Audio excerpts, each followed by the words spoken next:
Matthew chapter 22, parable of the marriage feast. Jesus spoke to them again in parables, saying, "The kingdom of heaven may be compared to a king who gave a wedding feast for his son. And he sent out his slaves to call those who had been invited to the wedding feast, and they were unwilling to come. Again he sent out other slaves, saying, 'Tell those who have been invited, behold, I have prepared my dinner. My oxen and my fattened livestock are all butchered, and everything is ready. Come to the wedding feast.' But they paid no attention and went their way, one to his own farm, another to his business.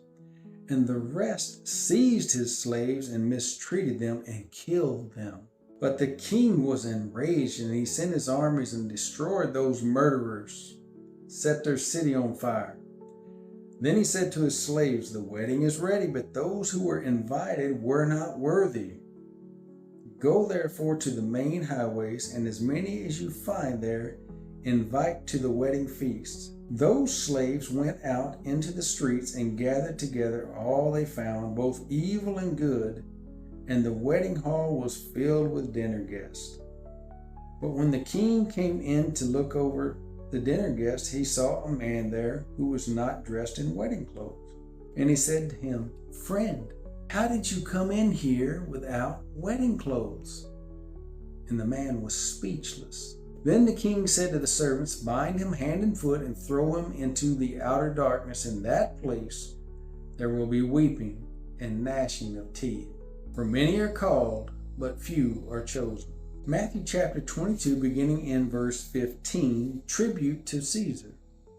Then the Pharisees went and plotted together how they might trap him in what he said. And they sent their disciples to him along with the Herodians, saying, "Teacher, we know that you are truthful and teach the way of God in truth, and defer to no one, for you are not partial to any.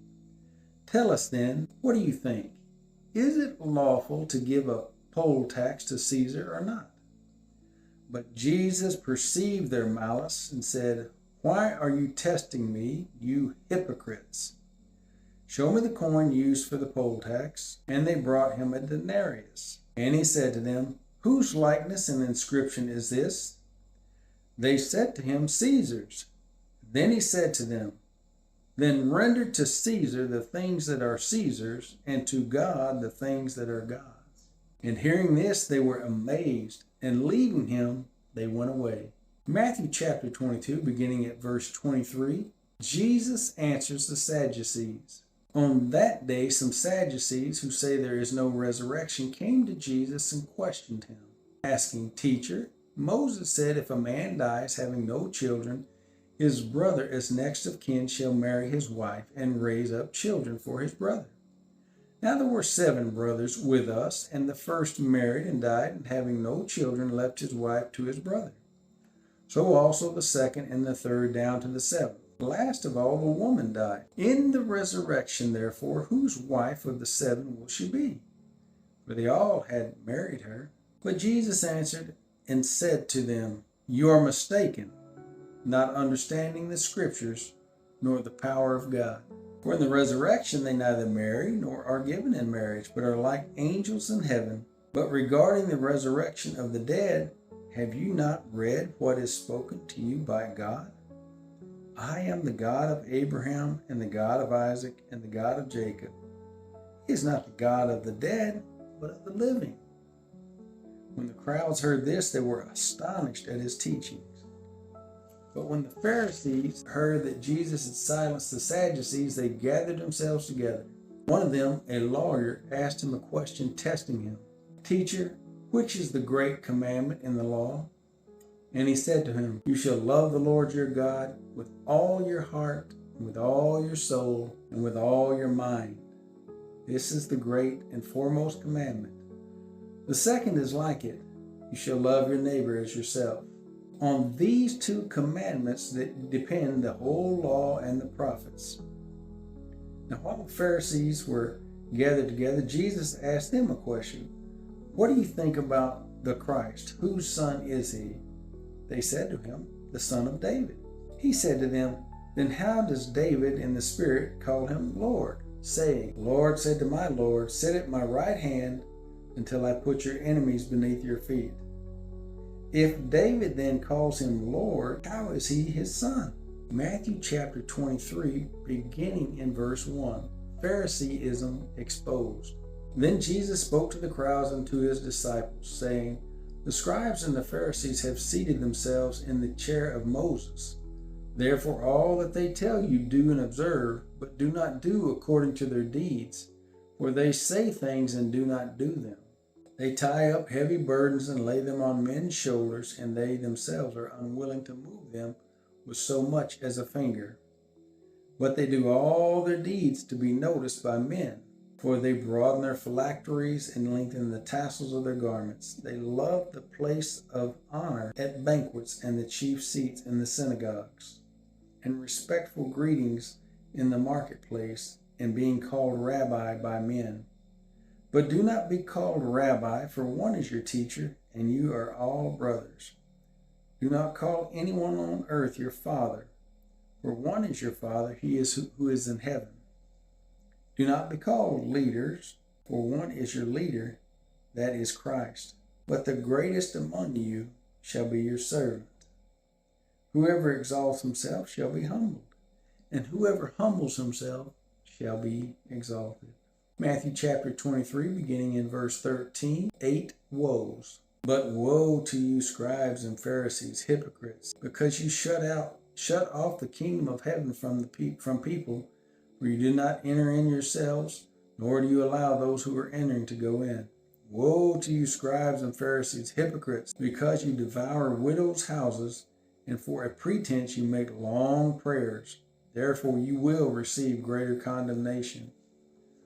Woe to you, scribes and Pharisees, hypocrites, because you travel around on sea and land to make one proselyte, and when he becomes one, you make him twice as much a son of hell as yourselves. Woe to you, blind guides, who say whoever swears by the temple, that is nothing, but whoever swears by the gold of the temple is obligated. You fools and blind men, which is more important, the gold or the temple that sanctified the gold? And whoever swears by the altar, that is nothing, but whoever swears by the offering on it, he is obligated. You blind men, which is more important, the offering or the altar that sanctifies the offering? Therefore, whoever swears by the altar swears both by the altar and by everything on it. And whoever swears by the temple swears both by the temple and by him who dwells within it. And whoever swears by heaven swears both by the throne of God and by him who sits upon it. Woe to you, scribes and Pharisees, hypocrites, for you tithe mint and dill and cumin, and have neglected the weightier provision of the law, justice and mercy and faithfulness. But these are the things you should have done without neglecting the others. You blind guides who strain out a gnat and swallow a camel.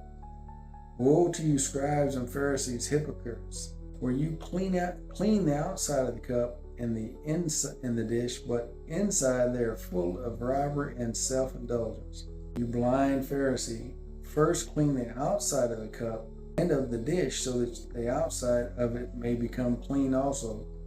Woe to you, scribes and Pharisees, hypocrites, for you are like whitewashed tombs, which on the outside appear beautiful, but inside they are full of dead men's bones and all uncleanness. So you too outwardly appear righteous to men, but inwardly you are full of hypocrisy and lawlessness. Woe to you, scribes and Pharisees, hypocrites, for you build the tombs of the prophets and adorn the monuments of the righteous, and say, if we had been living in the days of our father, we would not have been partners with them in shedding the blood of the prophets. So you testify against yourselves that you are sons of those who murdered the prophets. Fill up then the measure of the guilt of your fathers. You serpents, you brood of vipers, how will you escape the sentence of hell? Therefore, behold, I am sending you prophets and wise men and scribes. Some of them you will kill and crucify, and some of them you will scourge in your synagogues and persecute from city to city, so that upon you may fall the guilt of all the righteous blood shed on earth, from the blood of righteous Abel to the blood of Zechariah, the son of Berechiah, whom you murdered between the temple and the altar. Truly I say to you, all these things will come upon this generation. Matthew chapter 23, beginning in verse 37, lament over Jerusalem. Jerusalem, Jerusalem, who kills the prophets and stones those who are sent to her. How often I wanted to gather your children together, the way a hen gathers her chicks under her wings, and you were unwilling. Behold, your house is being left to you desolate. For I say to you, from now on you will not see me until you say, Blessed is he who comes in the name of the Lord.